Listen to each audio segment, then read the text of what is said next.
Hey, what's going on, everybody? If you are watching this video, you probably found our blog on how to design a space for a certain temperature and humidity requirement, or need help trying to figure out why you've got a humidity problem in your space. So I'm going to go through that real quickly with you guys via video. Got my psychrometric chart, and if you are on the blog, just follow along. We're going to go through this super quickly. If you have any questions, please let me know. So I'm going to hop down now to the chart, and hopefully you guys can see that. So if you are following along, go ahead and go to the discussion number 1, how to design for a specific space temperature and humidity requirement. So first thing to do is to pick a design space temperature and humidity. So let's just say, for example, we want to keep a space at 75 degrees, so our dry bulb temp is right down here. So 40, 50, 60, 90, 100, that's your dry bulb temp. And you can go ahead and draw a vertical line to that 75. And let's just say we wanted to keep the space at 50% RH, and that's these curved lines here. So the second thing to do is to plot the point, and so that's what we're doing right here. This is our 75 degrees at 50% RH point right here. And then what we do is we draw a straight line to the left to determine the max discharge temperature of our HVAC unit. So you come straight over and you'll notice that's right at 55, which just happens to be what a typical discharge temperature is off of a unitary or standard rooftop or split system. So again, this is the max temperature. If your design temperature is higher than that, then it's going to be pretty difficult or nearly impossible to get to your 75-50.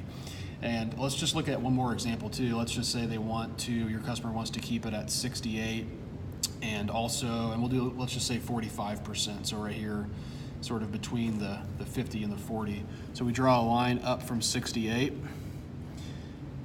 come up here, and then we draw a line on 45. We'll go right through here. And then we draw a line straight over, and we notice that's at 45. So if you want your space to be at 68, 45%, your discharge temperature maximum would have to be 45.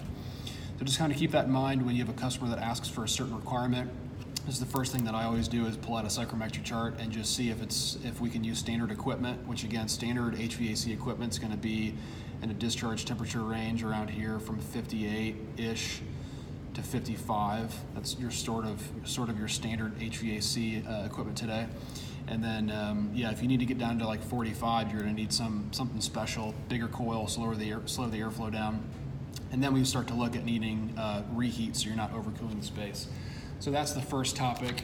So now go to discussion point number 2, and this is how to fix a humidity issue in a space.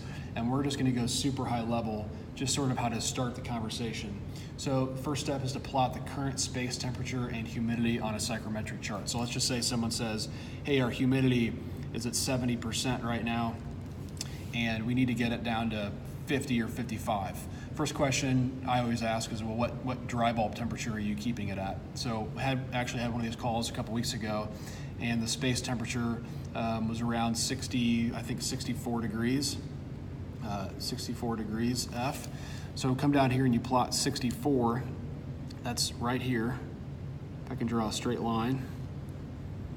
And 70% RH. So here's our 70. So this is where our space is at right now. And the customer would like to get down to somewhere in the 55 to 50%. Somewhere in this zone is where they would like to be. So now we want to get to the right, and if you draw a straight line to the right, and this is where they're going to be happy, and then you come down, you notice that all they might have to do is just raise the temperature up to 72 in the space, and you notice that by adding sensible heat, going to the right, raising that temperature, just via dry bulb, you notice that as you go to the right, your RH numbers are actually going down. So the first step in most of these is to increase your space temperature. Now, if there's a lot of other humidity and a lot of other outside air, humidity from the outside air or equipment coming in, this will tend to go up. and you may end up needing to cool that air back down and reheating it. So anyway, there you have it. If you have any questions or would like to discuss a project, if you have any humidity issues, and of course this was just scratching the surface.